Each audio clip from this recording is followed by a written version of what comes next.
पूरे देश में इन दिनों 8वें वेतन आयोग की बड़ी चर्चा है। चर्चा होना लाजमी भी है क्योंकि इसकी सिफारिशें लागू होने के बाद दावा है कि केंद्रीय कर्मचारियों की चांदी ही चांदी होगी। लेकिन इसी बीच ऐसी खबर सामने आई है जिससे दावा किया जा रहा है कि केंद्रीय कर्मचारियों को बड़ा झटका लग सकता है, क्योंकि केंद्रीय कर्मचारियों के एचआरए और भत्तों के एरियर को लेकर एक बड़ा अपडेट सामने आया है। बताया जा रहा है कि केंद्रीय कर्मचारियों को लाखों का नुकसान हो सकता है। दरअसल आमतौर पर कर्मचारियों को लगता है कि नया वेतन आयोग चाहे जितनी भी देरी से लागू हो, उन्हें बाद में पूरा एरियर बकाया मिल ही जाएगा। लेकिन इस बार ऐसा नहीं है। अगर सरकार ने अपने पुराने ट्रैक रिकॉर्ड को दोहराया तो कर्मचारियों को हाउस रेंट अलाउंस यानी एचआरए और ट्रांसपोर्ट अलाउंस यानी टीपीटीए जैसे कई बड़े भत्तों के एरियर से हाथ धोना पड़ सकता है। ये नुकसान छोटा मोटा नहीं बल्कि लाखों रुपए का हो सकता है। पिछले वेतन आयोगों के इतिहास को देखें तो सरकार एरियर तय करते वक्त दो अलग अलग नियम अपनाती है। बेसिक पे और डीए ये पूरी तरह सुरक्षित रहता है। सरकार मूल वेतन और महंगाई भत्ते का एरियर बैक डेट यानी पुरानी तारीख से देती है। एचआरए और दूसरे भत्ते, HRA, transport allowance, uniform allowance और चिल्ड्रन एजुकेशन अलाउंस जैसे भत्तों को सरकार प्रोस्पेक्टिवली लागू करती है। इसका मतलब है कि ये भत्ते उसी तारीख से बढ़े हुए मिलते हैं जिस दिन सरकार इसकी ऑफिशियल घोषणा करती है।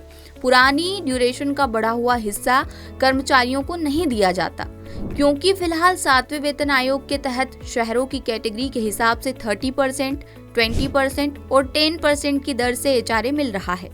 8वें वेतन आयोग में इसकी बढ़ने की पूरी उम्मीद है, लेकिन देरी की वजह से बढ़े हुए हिस्से का एरियर नहीं मिलेगा, ऐसा दावा है।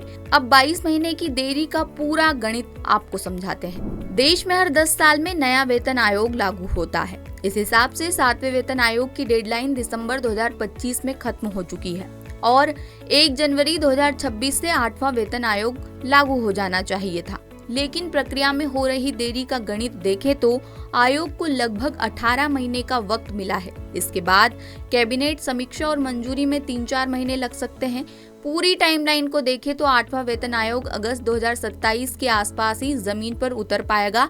ऐसे में 1 जनवरी 2026 से लेकर अगस्त 2027 के बीच करीब 20 से 22 महीने की देरी होगी और इसी दौरान के भत्तों का एरियर कर्मचारियों को गंवाना पड़ सकता है। हालांकि कर्मचारियों के लिए राहत की बात बस इतनी है कि उनके मूल वेतन यानी बेसिक पे पर कोई नुकसान नहीं होगा। चूंकि महंगाई भत्ता यानी डीए भी बेसिक पे पर ही तय होता है, इसलिए डीए का एरियर भी जोड़कर दिया जाएगा। दावा है कि इस कड़े फैसले के पीछे सरकार की अपनी आर्थिक मजबूरियां और भारी भरकम वित्तीय बोझ है। देश में इस वक्त लगभग 50 लाख केंद्रीय कर्मचारी और 69 लाख से ज्यादा पेंशन भोगी हैं। ऐसे में सरकार पर अच्छा खासा बोझ पड़ेगा। ऐसे में देखना है आगे क्या होता है। लेटेस्ट, इन्वेस्टिगेटिव और इन डेप्थ खबरें देखने के लिए ज्वाइन कीजिए द सूत्र का व्हाट्सएप चैनल, सब्सक्राइब कीजिए यूट्यूब चैनल, लाइक कीजिए फेसबुक पेज और पढ़ते रहिए www.daसूत्र.com।